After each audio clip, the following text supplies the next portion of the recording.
Selamat sore pemirsa, kita beralih ke seputar pendidikan seputar info kembali hadir di sela-sela aktivitas Anda. Bersama saya Sadwati yang akan memberikan berita-berita terbaru. Pemirsa, kurikulum merdeka untuk semua jenjang sudah mulai diterapkan. Hal ini dilakukan demi terwujudnya sumber daya manusia yang unggul di masa mendatang. Kurikulum Merdeka Belajar untuk satuan pendidikan di semua jenjang sudah mulai diterapkan. Hal itu dilakukan demi terwujudnya sumber daya manusia yang unggul di masa mendatang. Kemendikbud terus melakukan sosialisasi terhadap implementasi kurikulum Merdeka Belajar untuk satuan pendidikan di semua jenjang. Nantinya kurikulum tersebut akan diterapkan dimulai dari sekolah dasar hingga sekolah menengah atas sederajat. Memasuki tahun ajaran baru 2022-2023 di SMA Negeri 5 Curug Provinsi Bengkulu mulai menerapkan kurikulum Merdeka Belajar tahap kedua. Dalam kurikulum Merdeka Belajar, guru diwajibkan memiliki keleluasaan untuk memilih perangkat ajar, sehingga pembelajaran dapat disesuaikan dengan kebutuhan belajar dan minat peserta didik. Kurikulum Merdeka Belajar adalah kebijakan pemerintah untuk pengembangan yang menjadi langkah untuk mentransformasi pendidikan demi terwujudnya sumber daya manusia yang unggul di Indonesia. Yang memiliki profil pelajar Pancasila, guru juga diharuskan bisa membuat proyek untuk menguatkan pencapaian profil pelajar Pancasila yang dikembangkan berdasarkan tema tertentu, yakni yang diterapkan oleh pemerintah. Proyek tersebut tidak diarahkan untuk mencapai target pencapaian mata pelajaran tertentu, sehingga tidak terkait pada konteks mata pelajaran. Selain itu, dengan kurikulum Merdeka Belajar, para peserta didik semakin berkualitas. Kurikulum Merdeka Belajar adalah inovasi dalam pendidikan Indonesia yang bertujuan untuk mengembangkan potensi dan minat belajar siswa. Untuk lebih jelasnya, mari kita simak penjelasan dari guru-guru SMA Negeri 5 Rejang Lebo. Siapa saja yang terlibat dalam kurikulum Merdeka? Kalau kurikulum Merdeka itu yang berperan itu seperti keluarga, terus institusi pendidikan, kemudian pemangku kepentingan yang berkaitan dengan pendidikan. Baik Bu, lanjut ke pertanyaan kedua ya Bu. Mengapa harus memakai kurikulum Merdeka Belajar? Kita ketahui ya, kalau kurikulum itu selalu terupgrade, naik level. Karena apa? Menyesuaikan zaman, ya sesuai dengan keadaan yang kita rasakan pada saat ini. Yang pertama itu, kurikulum Merdeka ini kenapa dia lebih better itu karena fokusnya itu murid itu lebih jadi objek yang lebih utama dalam pengembangan karakter dan kompetensinya. Baik Bu, lanjut ke pertanyaan ketiga ya Bu. Bagaimana dengan seleksi masuk ke perguruan tinggi bila tidak ada jurusan? Untuk jurusan atau tidak ada jurusan itu kembali lagi ke murid, gimana dia konsultasi ke pihak bimbingan konseling, terus gimana circle dia bermain, dan bagaimana cara mereka untuk menjelajah jurusan atau PTN maupun PTS yang mereka inginkan. Itu aja sih. Lanjut ke pertanyaan keempat ya Bu. Oke.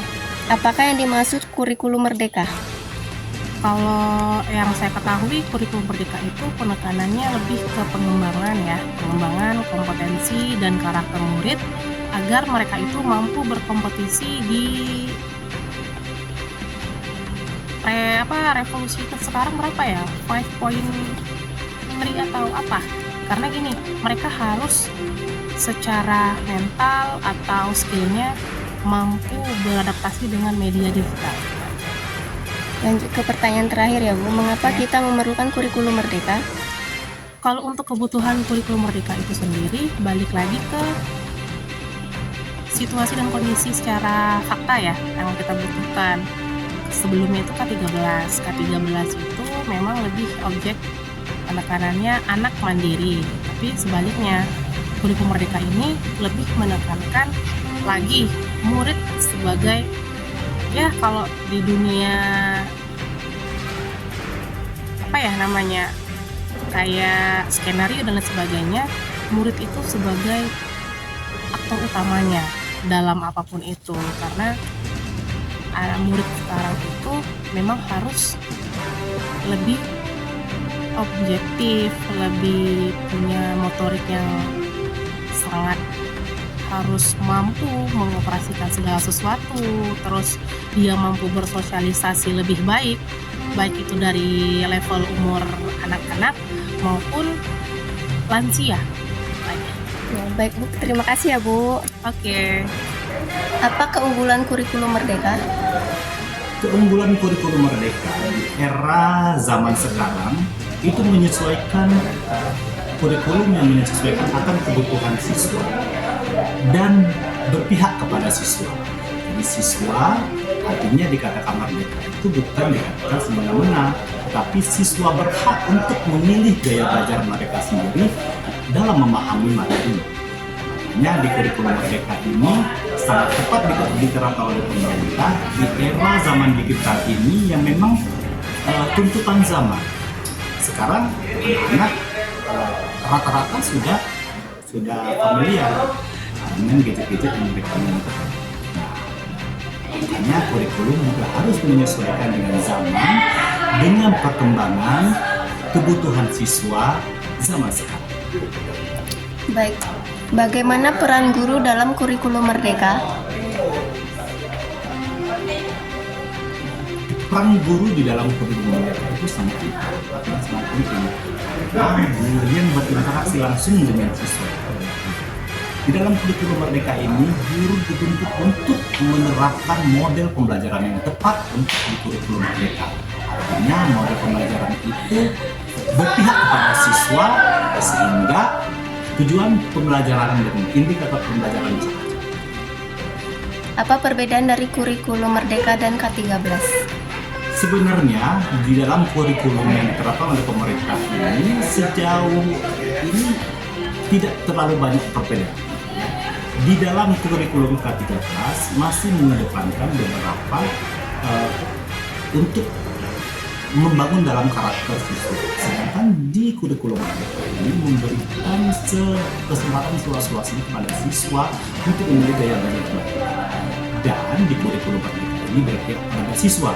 Artinya guru siswa tidak ikut menyelesaikan tugas tertentu, tetapi siswa melakukan tugas-tugasnya itu sesuai dengan gaya belajar mereka sendiri.